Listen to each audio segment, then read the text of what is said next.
नमो भगवते वासुदेवाय। ओम नारायणाय। अगली कथा रुक्मणी सहित द्वारिकापुरी की सारी स्त्रियां श्री श्याम सुंदर की राह देखकर आगे जाना। हे राजन, नगर के बाहर जो देवस्थान उन्हें दिखलाई देता था वहाँ मानता मानकर आगे चली जाती थी। जब नगर से एक कोस बाहर देवी के मंदिर पर पहुँची तब विधिपूर्वक पूजा करने के उपरांत हाथ जोड़कर बोली, हे अंबिका माता, तुम सबकी इच्छा पूर्ण करती हो, इसलिए हम लोग तुमसे यह वरदान मांगती हैं कि हमारे प्राणनाथ जल्दी दर्शन देकर हम लोगों का दुख हरे। जिस समय द्वारिकानाथ की स्त्रियां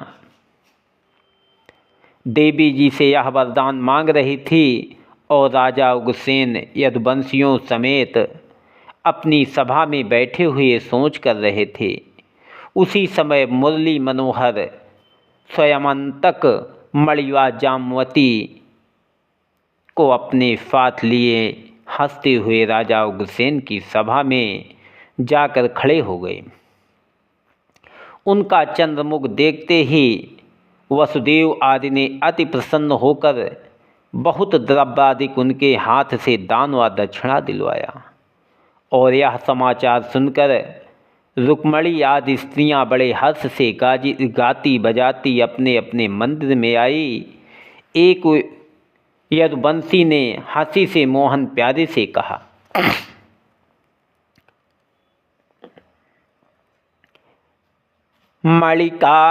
मणिकारण कछु नहीं गए, जामवंत के धाम, ब्याह करने पहुँचे वहाँ, माखन प्रभु घन श्याम।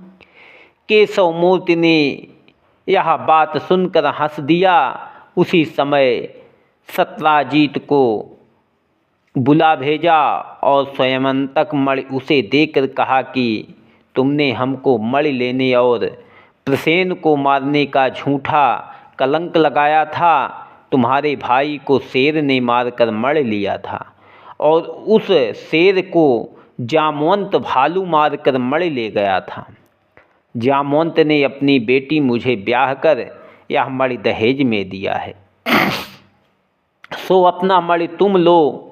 जब सत्राजीत ने वह मणि देखकर सब हाल सुना तब अति लज्जित हो गया। उस समय तो वह श्याम सुंदर की आज्ञानुसार मणि लेकर अपने घर चला आया, पर मन में बहुत उदास होकर कहने लगा कि देखो, मैंने बड़ा पाप किया जो झूठा कलंक वैकुंठनाथ को लगाया। अब मुझे उचित है कि अपनी कन्या सत्यभामा उन्हें ब्याह कर यह मणि दहेज में दे डालूं तो मेरा अपराध छूट जाएगा। यह कन्या जगमोहिनी सुंदर महायनूप, श्री यदुपति को दीजिए ऐसी रत्न स्वरूप। जब ऐसा विचार कर सत्राजीत ने अपनी स्त्री से पूछा तब वह बोली कि हे स्वामिनी, तुमने बहुत अच्छा विचारा है। सत्यभामा श्री कृष्ण जी को देकर जगत का यश लीजिए। यह वचन सुनते ही सत्राजीत ने शुभ लग्न ठहराकर तिलक की सब वस्तुएं अपने पुरोहित से वसुदेव जी के यहाँ भेज दिया। राजा उग्रसेन ने वह तिलक बड़े हर्ष से लिया और धूमधाम से बारात साजकर श्याम सुंदर को ब्याहने आए। सत्राजीत ने शास्त्रानुसार अपनी कन्या मुरली मनोहर को ब्याह कर वही मणि और अनेक रत्नादिक दहेज में दिया। श्री कृष्णचंद्र ने और सब दहेज ले लिया, पर वह मणि उसे फेर कर कहा कि यह मणि हमारे काम की नहीं है, हमसे इसकी पूजा नहीं बन पड़ेगी, यह मणि तुम अपने यहाँ रखो। जब तुमने अपनी कन्या हमको विवाह दी तब तुम्हारे घर का सब धन हमारा हुआ। जो तुमने हमें कलंक लगाया था उस बात का भी कुछ अपने मन में सोच मत करो। अब हम तुमसे कुछ क्रोध नहीं रखते। जिसकी वस्तु खो जाती है उसका संदेह अनेक मनुष्यों पर होता है। यह सुनते ही सत्यजित ने लज्जित होकर वह मणि ले लिया और श्याम सुंदर सत्यभामा को साथ लेकर बाजे गाजे समेत अपने घर आए। इतनी कथा सुनकर परीक्षित ने पूछा, हे स्वामिन कृष्णचंद्र वैकुंठनाथ को झूठा कलंक क्यों कर लगा? सुखदेव जी बोले कि मुरली मनोहर ने भादों सुदी चौथ का चंद्र देखा था, इसलिए उनको झूठी चोरी लगी थी। भादों शुक्ला चौथ को चंद्र निहारे जोई, यह प्रसंग श्रवण सुने तो कलंक नहीं होई। सत्ताजितवा सतधंधा, सत्ताजितवा सतधन्वा का मारा जाना। सुखदेव जी ने कहा कि हे परीक्षित, जिस तरह सतधन्वा यादव ने सत्ताजीत को मारकर उसकी समयांतक मणि ले लिया और मुरली मनोहर के भय से द्वारिका छोड़कर भागा था, वह हाल कहते हैं सुनो। एक दिन किसी ने द्वारिका में जाकर श्याम और बलराम से यह संदेशा कहा कि युधिष्ठिर आदि पांचों भाइयों को दुर्योधन ने लच्छा गिरी के कोट में रख कर आधी रात को चारों ओर से आग लगवा दी। सो वो लोग अपनी माता समेत जल गए। यह हाल सुनते ही दोनों भाइयों को ऐसा सोच हुआ कि उसी समय रथ पर चढ़कर अपनी फूफुआ भाइयों की सुध लेने के लिए हस्तिनापुर को चले गए। जब श्याम व बलराम राजा दुर्योधन की सभा में पहुँचे तब क्या देखा कि राजा दुर्योधन व धृतराष्ट्र आदि सब छोटे बड़े उदास बैठे हैं और भीष्म पितामह व द्रोणाचार्य की आँखों से आंसू बह रहे हैं। गांधारी और कौरवों की स्त्रियां पांचों भाइयों को याद करके रो रही हैं।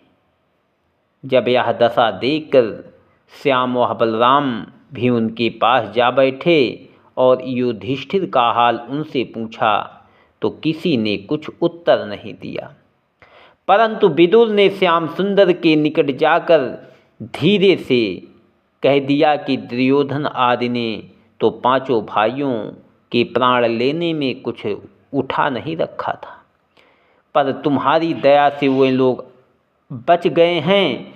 यह हाल सुनकर केशवमूर्ति वहाँ से बाग में अपने डेरे पर चले आए। इतनी कथा सुनाकर सुखदेव जी बोले, हे परीक्षित, जब श्याम व बलराम हस्तिनापुर चले गए तब उनके पीछे द्वारिका में यह हाल हुआ कि द्वारिकावासी सतधान्वा यादव के यहाँ, जिससे पहले सत्यभामा की मंगनी हुई थी,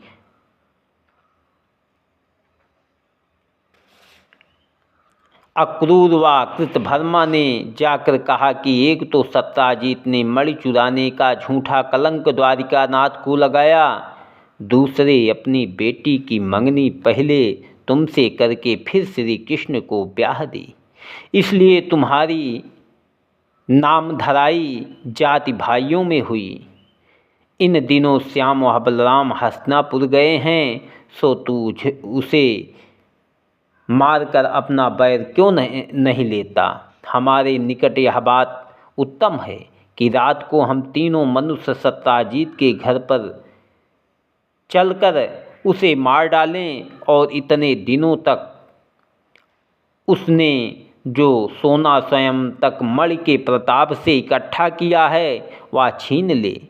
यह बात मानकर सतधन्वा रात को अक्रूर व कृतभर्मा के साथ सत्राजीत के स्थान पर गया। अक्रूर व कृतभर्मा को द्वार पर खड़ा कर दिया और आप अकेला घर के भीतर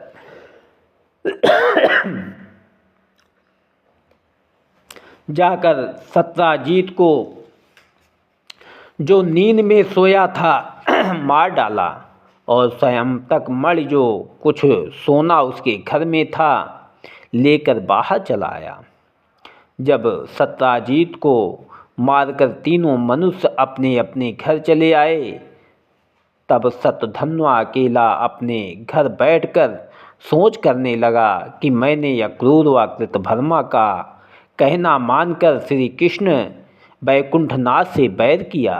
अब ना मालूम वह मेरी क्या दशा करेंगे। कृतिभर्माय क्रूर मिली मता दियो मोहियाय, साधु कहे जो कपट की तासो कहाँ बसाए। जब सत्राजीत की स्त्री यह दशा अपने पति की देखकर रोने पीटने लगी और सत्यभामा ने यह हाल सुनते ही वहाँ जाकर अपने पिता की यह गति देखी, तब उसने पहले बड़ा विलाप किया, फिर अपनी माता को धैर्य देकर सत्राजीत की लोथ को तेल में रखवा दिया। उसी समय आप रथ पर चढ़कर दैत्य संघारण के पास हस्तिनापुर को गई। देखते ही उठी बोली हरि, घर है कुशल क्षेम सुंदरी, सतुभामा कही जोर हाथ, तुम बिन कुशल कहाँ यदुनाथ। हे महाप्रभु, सतधन्वा रात्रि को सोते समय मेरे पिता को मारकर समंतक मणि ले गया। धरे तेल में ससुर तुम्हारे, दूर करो सब सोच हमारे। ऐसा कहकर जब सत्यभामा श्याम व बलराम के सामने अति विलाप करने लगी, तब द्वारिका नाथ ने भी बलराम समेत आँखों में आंसू भरकर सत्यभामा से कहा कि तू अपने मन में धैर्य धर, जो कुछ होना था सो हो चुका। अब तेरा पिता जी तो सकता नहीं, पर जिसने तेरे बाप को मारा है उसे हम मारकर बदला लेंगे। जब तक सतधन्वा को ना मारूं, तब तक दूसरा काम नहीं करूंगा। जब यह बात सुनकर सत्यभामा को जो कुछ धैर्य हुआ, तब वृंदावन बिहारी उसी समय बलराम जी व सत्यभामा को साथ लेकर द्वारिका की ओर चले।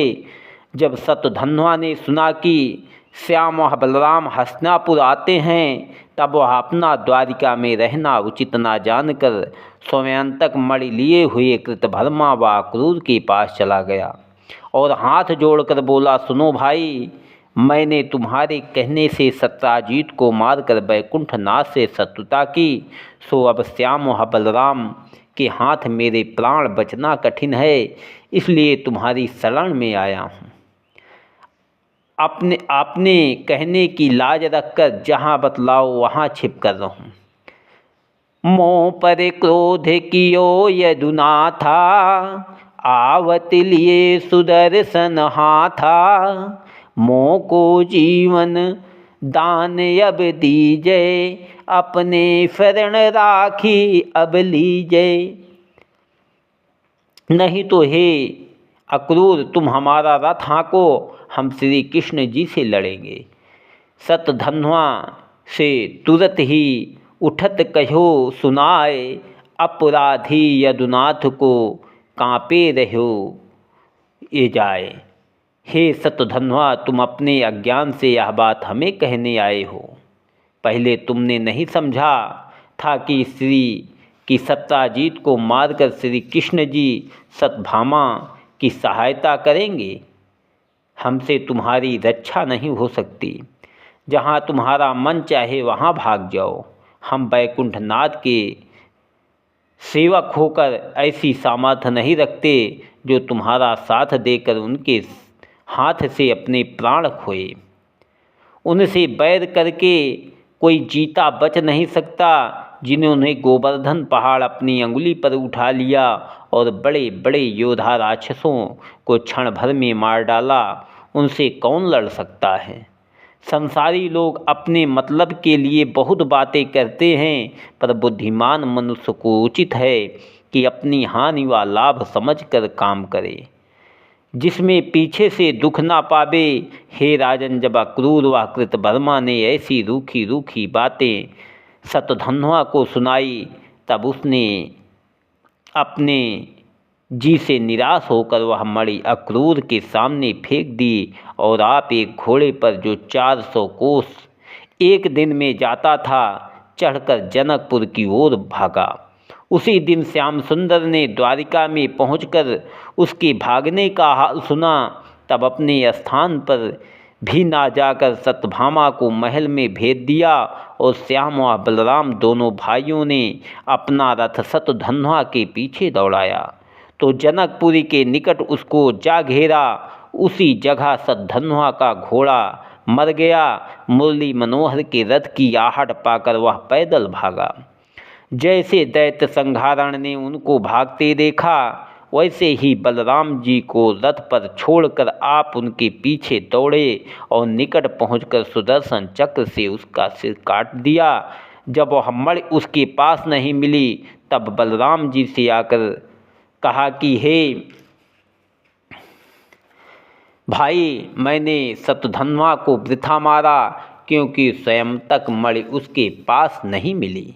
शतधन्वा को मारते समय बलराम जी उसके साथ नहीं थे, इसलिए परमेश्वर की माया से बलराम जी के मन में यह संदेह हुआ